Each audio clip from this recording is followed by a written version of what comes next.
प्रभु यीशु मसीह के मीठे और प्यारे नाम में आप सबों को मेरा सलाम कबूल हो।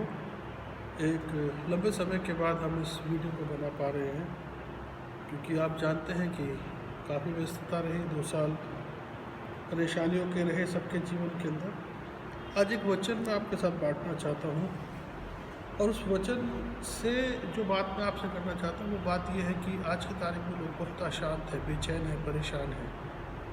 और जबकि हम जानते हैं कि प्रभु यीशु मसीह जो है वो शांति का राजकुमार है और उसके पास शांति है, लेकिन आज लोग अशांत जीवन जी रहे हैं, डर और एक भय का जीवन जी रहे हैं। और हम चारों तरफ जब सोशल मीडिया को देखते हैं तो सोशल मीडिया पे हम second coming of Jesus Christ और बहुत तरह की वीडियोस, कहीं इसराइल का, इसको देखते हैं। बाइबल में एक जगह लिखा है, बहुत खूबसूरत बात, पौलुस कहते हैं कि ज्ञान में नहीं लेकिन परमेश्वर के अनुग्रह में जीवन है। मेरे अजीजों, हमारे को आज ज्ञान को नहीं, प्रभु को अच्छे से ढूंढना है।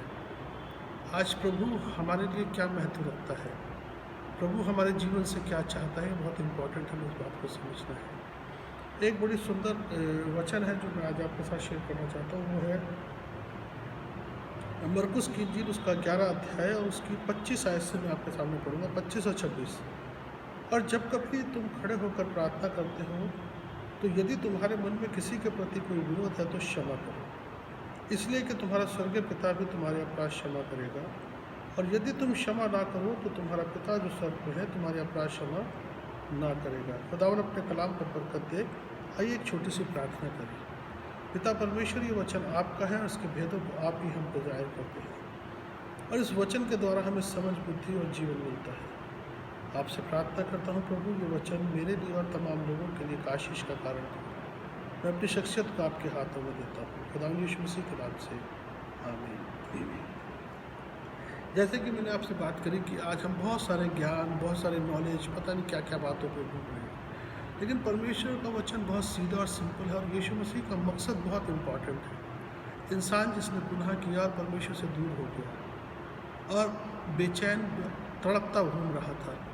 अगर मैं इस बात को आपको एक छोटी सी स्टोरी के साथ शेयर करूँ कि एक बच्चा था जो अपने पिता के साथ एक मेले में घूम रहा था और बहुत इन्जॉय कर रहा था, बहुत खुश था। अचानक थोड़ी सी कुछ धमाका हुआ, भगदड़ सी मची और उस बच्चे का हाथ उस मेले से छूट गया। थोड़ी देर बाद वो जो मेला है वो शांत हो गया, वैसे ही लोग घूमने लगे। लेकिन अब वो बच्चा बेचैन था, रो रहा था, परेशान था। मेला भी वही था, सब कुछ वही था, लेकिन बच्चा परेशान था। लेकिन जैसे ही उसका पिता मिला तो उसको फिर आनंद आया। इसी तरह से परमेश्वर जब इंसान की सृष्टि की और उसने जब गुनाह किया, परमेश्वर के अनुग्रह से, परमेश्वर की उपस्थिति से दूर हो गया, तो उसका जीवन अशांत और बेचैन हो गया, भटकता फिरा। लेकिन फिर वचन बताता है कि प्रभु यीशु मसीह के द्वारा लिखा है, खुदा ने दुनिया से ऐसी मोहब्बत करी कि अपना इकलौता बेटा दे दिया, ताकि जो कोई उस पर विश्वास करे नाश न हो, हमेशा की ज़िंदगी पाए। और हम देखते हैं कि यीशु मसीह ने जो सबसे इम्पोर्टेंट काम किया वो क्या था उनका, उन्होंने इस दुनिया में आकर मेरे गुनाहों की खातिर, आपके गुनाहों की खातिर सलीबी मौत सही। जो गुनाह मैंने किए थे, जो परेशानियां, जो पाप मैंने किए थे, उसकी जगह उन्होंने सलीबी मौत सही।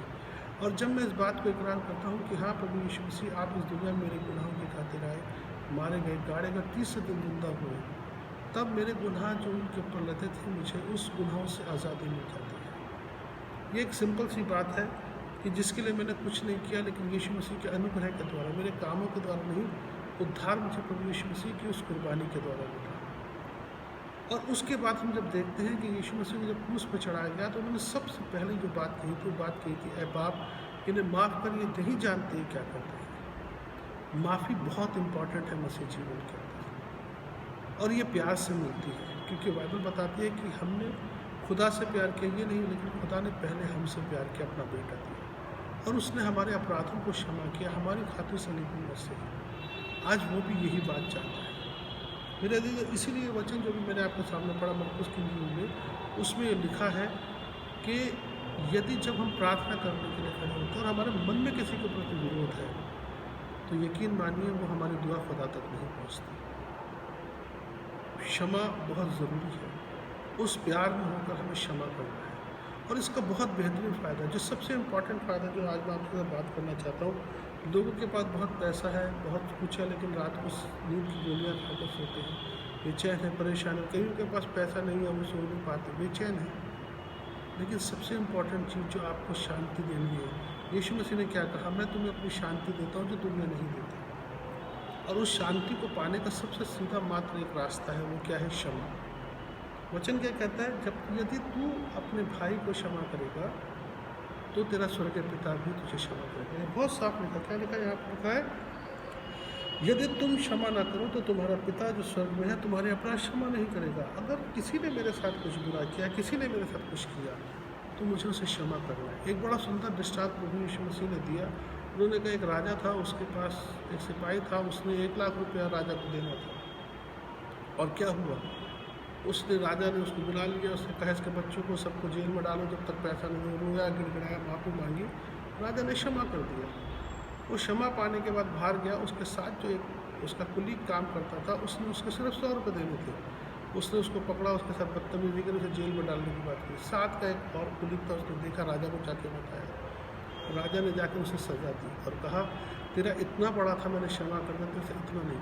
मेरे जो हमारे इतने गुनाह थे, खुदा ने क्षमा कर दिए। क्या हम ये छोटी छोटी चीज़ें जो लोग हमारे साथ करते हैं क्षमा नहीं कर सकते? पतरस ने कहा, प्रभु मैं अपने भाई को कितनी दफ़ा क्षमा करूँ? उसने कहा 7 के 70 दफ़ा। और क्षमा की जो सबसे इम्पोर्टेंट चीज़ है, देखिए वचन कहता है हृदय से क्षमा कर, मन से क्षमा कर। जब हम किसी से नफरत करते हैं तो हमारे मन में बसता है, हमारे विचारों में बसता है। हम रात दिन उसके बारे में सोचते हैं, बहुत सारी चीज़ें सोचते हैं, उसे डाउन करने के लिए सोचते हैं, प्लानिंग्स करते हैं, बहुत बेचैन रहते हैं। लेकिन जब हम उसे मन से निकालते हैं तो क्षमा की जो सबसे खूबसूरत चीज़ है, वो हमारे जीवन में शांति आ जाती है। वो शांति जो दुनिया नहीं दे सकती, जो आप पैसे से नहीं खरीद सकते। ये पहला सबसे खूबसूरत गिफ्ट है क्षमा का। आप बेचैन नहीं होगे, परेशान नहीं होगे, क्योंकि आपने उस इंसान को अपने हृदय से निकाल दिया। तब परमेश्वर की वो शांति आपके हृदय में और आपके विचार में रहेगी। एक बड़े सुंदर एग्जाम्पल यीशु मसीह ने दिया कि कोई भी नया दाखरस पुरानी मशक में नहीं डालता, क्योंकि अगर पुरानी मशक में डालो तो फट जाएगा। इसी तरह से हम रोज़ रोज़ दुआएं करते हैं, प्रार्थनाएं करते हैं कि खुदावन हमारे जीवन में इत्मीनान आ जाए, हमारे घर में शांति आ जाए, लेकिन वो नहीं आती। क्यों? क्योंकि हमारे हृदय के अंदर पहले ही किसी के प्रति नफरत भरी है, बुराई भरी है। इसलिए प्रभु चाहता है कि हम क्षमा करें। मेरे अजीज़ों, सबसे इम्पोर्टेंट बात है, क्योंकि वचन कहता है जब तुम क्षमा करोगे तो तुम्हें क्षमा किया जाएगा। इन 2 सालों में हमने एक बात देख ली है कि किसी का भी जाना कभी भी हो सकता है। अगर मैं बेईमानी भरे मन से, बेचैनी भरे मन से खुदा के पास गया, किसी को क्षमा करे बिना लिया, तो किस मुँह से खुदा से कहूँगा, खुदावन मैं रोज़ दुआ करता था जैसे मैंने अपने अपराधियों को क्षमा किया, तू भी मेरे अपराध क्षमा कर। मैं नहीं कह पाऊँगा। इसलिए सबसे ज़रूरी मसीह जीवन के अंदर है, मुझे क्षमा करना है। और जब हम क्षमा करते हैं तो शांति आती है। और जब शांति आती है, जब वो मन खाली होता है, हल्का होता है, तो तब दूसरी सबसे बड़ी गिफ्ट परमेश्वर की आत्मा, पवित्र आत्मा हमारे अंदर बसती है। क्योंकि वचन कहता है कि तुम नहीं जानते कि तुम परमेश्वर का मंदिर हो और परमेश्वर का आत्मा तुम में बसता है। लेकिन कैसे बसेगा? अगर पहले ही बुराई है तो, पहले ही किसी के प्रति नफरत है तो। लेकिन जब हमने निकाल दी तो पहली चीज़ हमारे जीवन में शांति आई, दूसरी चीज़ परमेश्वर की सहभागिता, उसकी पवित्र आत्मा हमारे जीवन में आई, और उसके बाद हमारे जीवन के अंदर आनंद और आनंद भरता है। फिर हम देखते हैं कि हम प्रभु की मर्ज़ी के मुताबिक अपने जीवन को जीते, फिर हमें कोई परेशानी नहीं होती है, फिर वो हमारी ज़रूरतों को पूरा करता है। जैसे वचन में कहा, उसने कहा, आकाश के परिंदों को देखो, ना वो बोते हैं ना काटते हैं, लेकिन तुम्हारा पिता उन्हें खाने को देता है। जंगली शोषण के पौधों को देखो, ना वो जो कपड़े पहनते हैं राजा सुलेमान भी नहीं पहन सकता। इसलिए पहले मेरी और मेरे राज्य की खोज करो। उसका राज्य कहाँ है? हम रोज़ प्रार्थना करते हैं ना, तेरा राज्य है कहाँ है? हमारे हृदय में। लेकिन हमारे हृदय में अगर कोई और बसा हुआ है तो परमेश्वर का राज्य कैसे आएगा? तो मेरे अजीज़ों, बड़ी इंपॉर्टेंट चीज़ जो मैं आज आपसे शेयर कर रहा हूँ, इन चीज़ों में मुझे नहीं पढ़ना, आपको नहीं पढ़ना कि कौन सी मोहर खुल रही है, कौन सा टाइम होगा, कब ये शुरू से आएंगे। लेकिन मैंने क्या अपने जीवन को तैयार किया? इसलिए पहली चीज़ क्षमा, क्षमा से शांति, शांति से पवित्र आत्मा, और पवित्र आत्मा से हमारे साथ परमेश्वर की सहभागिता, और परमेश्वर की सहभागिता के बाद फिर हमारे जीवन की, जैसे उसके अंदर लिखा है, वो हमारी हर नीड को पूरा करना चाहता है।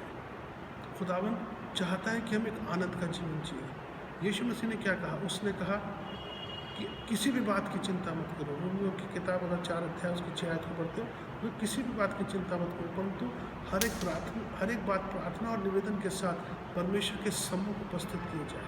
तब परमेश्वर की वो शांति जो सारी समस्या पर है, तुम्हारे हृदय और विचारों को सुरक्षित करेगी। खुदावन चाहता है कि हमारे यहाँ आनंद रहे, हमारे यहाँ शांति रहे। और वो कब मिलेगी? जब हम क्षमा करना सीखेंगे, जब हम प्यार करना सीखेंगे। मेरे अज़ीज़ों, प्यार इससे नहीं, अगर मैं कहूँ कि मैं बहुत बुरा हूँ और सामने वाला कहे कि भाई तुम तो अच्छे नहीं हो लेकिन मैं बुरा हूँ, वो मुझे प्यार करो तो मैं बदलूँगा। इसी तरह से अगर मैं किसी को कहता हूँ बुरा हूँ, अगर मैं उसे प्यार नहीं करूँ उससे नहीं बदल पाऊँगा।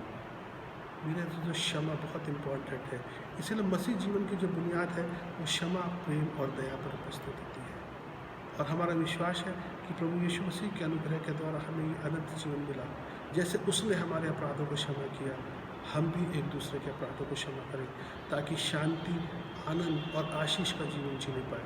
खुदावन आपको और मुझे बहुत शांति दे, आनंद दे। और सबसे बढ़कर आइए हम प्रार्थना करें, आज किसी के लिए भी अगर हमारे मन में कुछ विरोध है तो क्षमा करें। तब आप देखेंगे कि परमेश्वर की शांति और आनंद आपके हृदय और आपके विचारों को कितना सुरक्षित रखेगी। आइए दुआ करें। प्रभु, मैं तेरा धन्यवाद करता हूँ तेरी तमाम आशीषों के लिए, और धन्यवाद करता हूँ तेरे प्यार के लिए पिता परमेश्वर। तूने हमारे अपराधों को क्षमा किया। आज हम भी खुदा अपने हृदय से उन लोगों को जिन्होंने हमारे साथ कुछ बुरा किया है क्षमा करते हैं और तेरी राह पर चलना चाहते हैं। अपने तमाम सुनने वालों के जीवन पर तेरी आशीष बरकत चाहता हूँ खुदा यीशु मसीह के नाम से, आमीन। May God bless you. खुदा आपके साथ रहे। Thank you so much.